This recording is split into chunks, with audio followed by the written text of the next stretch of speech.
right, ladies and gentlemen, boys and girls, welcome back. It's yours truly, Dave, the Real Music Observer, observing real music in real time for real people just like you right there. And yours truly right here. Paul McCartney does something pretty cool. He defies logic in the American music scene by debuting at numero uno on the Billboard Albums chart. That's right, Paul McCartney, 76 years old. His brand new album, Egypt Station, debuts at number one. Now you're probably thinking, hey, Dave, it is Paul McCartney. Hey, it's Paul McCartney at 76 years old. Vocally speaking, as sort of documented here, Paul does not have much left in the vocal tank. I'm not saying he's running on fumes, but let's say he's probably down to less than a quarter of a tank right now. But he's still sounding good enough, at least in the studio, to pull this album off. And because he is Sir Paul McCartney, he's able to write really catchy and decent songs. And yes, he is a former Beatle and so forth. So that does have an impact on a cultural level. I'll tell you what, that appearance he did on Carpool Karaoke helped his cause a ton. The concert at Grand Central Station certainly helped again. I mean, these are great promotional tools he's used. He's harnessed the power of social media, and he's bypassed the entire radio industry, because there's nobody playing new music from Paul McCartney.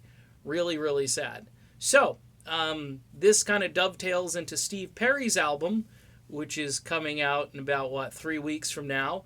And I would say Steve Perry's album, if Paul is still in the top spot or high on the charts, Perry's album is going to not only knock McCartney out, but knock out whatever is in its way. And with some minor radio support, I'll have to look at the charts and see where Perry's tune landed on the adult contemporary stations that are playing it, far and few between, and probably once or twice a day, but No Erasing was getting some spins. I had a DJ friend who kind of jumped down my throat a little bit saying, you're a little too early out of the box, kind of saying that corporate radio is against Perry. Corporate radio doesn't even have the means to add a song quickly and to get it into rotation. So based on its own infrastructure, it's against Steve Perry. The little mom and pop stations, privately owned and so forth, those are the stations that were out of the box with Perry, and for good reason. These other corporate stations are playing it reluctantly.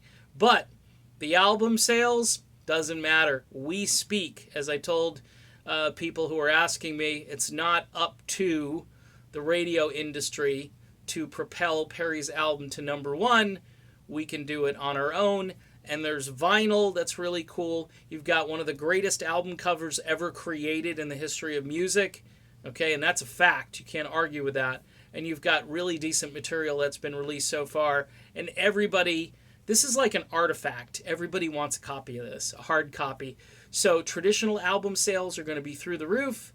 Downloads, sure, but you've got a traditional album buying public, many of which haven't purchased an album in years, and they will go purchase Steve Perry's new album.